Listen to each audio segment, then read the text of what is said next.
Ja, guten Tag.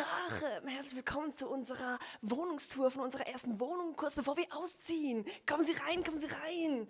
Wir starten direkt mal mit der linken hier.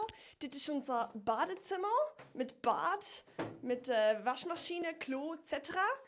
Wunderschön. Aber ist noch nicht so spannend. Da ist unser Gang. Auch schön. Da haben wir eine Pinnwand mit alles Menschen, die wir lieben. Und da ist unser Kleiderschrank, der fast auseinandergeht. Da hinten ist unsere wunderschöne Küche. Es ist jetzt halt alles schon ein bisschen voll mit Kartons. Aber cute. Seht ihr da?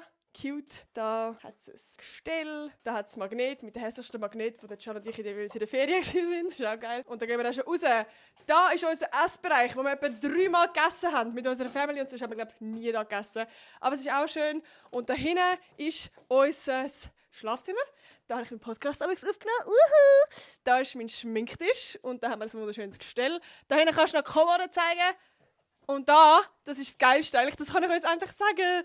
Wir waren einfach am fucking Letzigrund. Ich konnte Taylor Swift von da sehen. Alter, wie geil. Und Fußballspiel und so auch. Ab und zu. Haben wir, glaube ich, auch nie geschaut.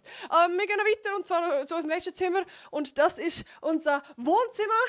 Das Herz der Wohnung. Das ist, glaube ich, das Lieblingszimmer. Also die Couch ist schon fucking geil. Da haben wir einen Fernseher. Und da hinten ist im Can sein, ich kann schon sagen Schlafbereich, sein Schaffbereich. Und wir haben noch einen Balkon. Aber da sind wir eigentlich auch nicht draußen gewesen, weil er ist nasty as fuck. Egal. Da, Grill. Und über das wollen wir eigentlich gar nicht reden. Toll! Aber ja, hey, vielleicht gibt es noch einen Raum von der nächsten Wohnung, die ein bisschen schöner ist. Und ich würde sagen, wir sehen uns dann. Tschüssi!